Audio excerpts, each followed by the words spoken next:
एक गांव में राम और श्याम नाम के दो भाई रहते थे। राम बड़ा और श्याम छोटा भाई था। दोनों भाइयों की शादी हो गई थी, इसलिए दोनों अपनी अपनी पत्नी के साथ उसी गांव में रहते थे और सब्जी की खेती करते थे। सुबह सब्जी इकट्ठा करते और शाम होते ही पास के बाजार में बेचा करते थे। उनका जीवन ऐसे ही गुजर रहा था। राम अपनी खेती में कभी खाद और केमिकल का इस्तेमाल नहीं करता था। वो बहुत सीधा था, सबकी फिक्र करता था।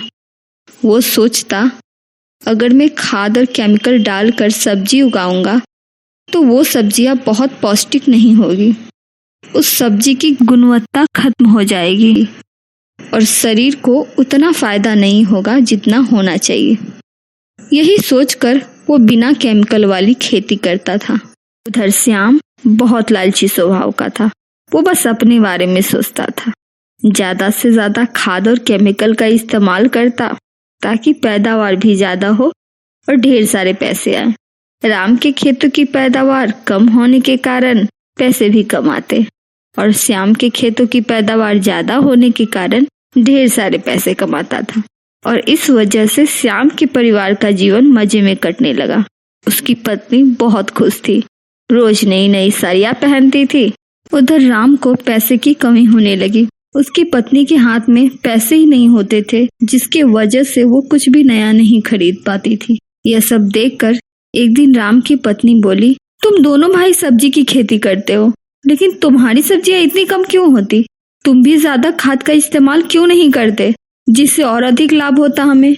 इस पर राम बोलता है, मैं लोगों के स्वास्थ्य के साथ खिलवाड़ नहीं कर सकता, सबके स्वास्थ्य खराब हो जाएंगे। उसकी पत्नी गुस्से में बोलती है, सबके स्वास्थ्य की जिम्मेदारी तुमने ही ले रखी है, हमारा घर कैसे चलेगा इतने कम पैसों में? राम बोला, तुम चिंता मत करो, मैं और भी ज्यादा सब्जियां ऐसे ही उगाऊंगा और बाजार के साथ साथ पास के शहर में भी ये सब्जियां बेचूंगा तो और ज्यादा पैसे मिलेंगे।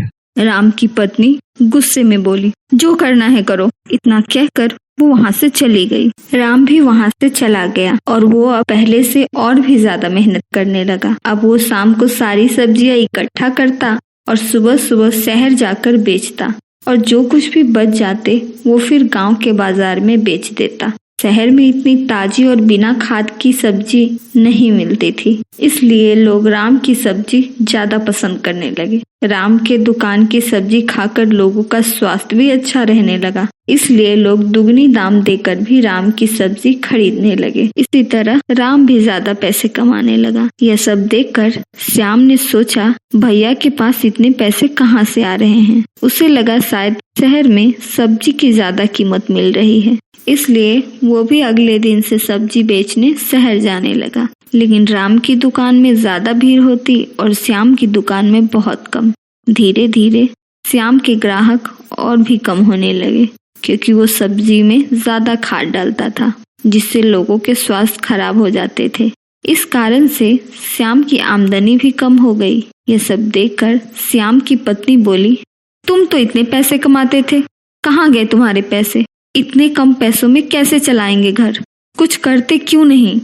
श्याम दबी आवाज में बोलता है, ठीक है, कुछ करता हूँ। श्याम से यह सब देखा नहीं गया। एक दिन राम जब सब्जी इकट्ठा करके घर में रखा, तब रात में सब के सोने के बाद श्याम चुपके से राम के घर में घुस गया और सारी सब्जियों में केमिकल मिला दिया। लोग हमेशा की तरह राम के दुकान से सब्जियां खरीद कर ले गए, लेकिन इस बार राम की सब्जी खाकर लोगों का स्वास्थ्य खराब होने लगा, क्योंकि रोज श्याम राम की सब्जियों में चुपके से केमिकल मिला देता था। कुछ दिन तक ऐसा ही चलता रहा। उसके बाद लोग राम पर भी गुस्सा होने लगे और बोला, हम लोगों ने बिना केमिकल वाली सब्जी समझकर तुमसे सब्जियां लेते थे, लेकिन तुमने भी ज्यादा पैसों के लिए केमिकल मिलाना शुरू कर दिया। हम लोगों को नहीं खरीदनी तुम्हारी सब्जी। तब राम ने बोला, नहीं, ऐसा नहीं हो सकता, मैं कभी भी सब्जियों में केमिकल नहीं मिलाता। ये किसी की साजिश है। किसी ने जानबूझकर मेरी सब्जियों में केमिकल मिला दिया है ताकि मेरी सब्जियां कोई न खरीदे। लेकिन लोगों ने राम की बात नहीं मानी और उससे सब्जी खरीदना छोड़ दिया। राम को कुछ समझ नहीं आ रहा था कि ये सब क्या हो गया और कौन कर रहा है। इसका पता लगाने के लिए और उसे रंगे हाथ पकड़ने के लिए गांव के कुछ लोगों से बात की और खुद भी रात को सोने का नाटक करने लगा। कुछ लोग राम के घर के बाहर छुप गए। तब रात में उन्होंने देखा श्याम इधर उधर देखते हुए राम के घर में घुसा और घर में रखी सब्जियों में केमिकल मिलाने लगा। तभी सभी लोग वहां आ गए और राम भी जग गया। वहां सभी को देखकर श्याम शर्मिंदा हो गया। राम को यह सब देखकर बहुत दुख हुआ। उसने बोला, तुमने ऐसा क्यों किया?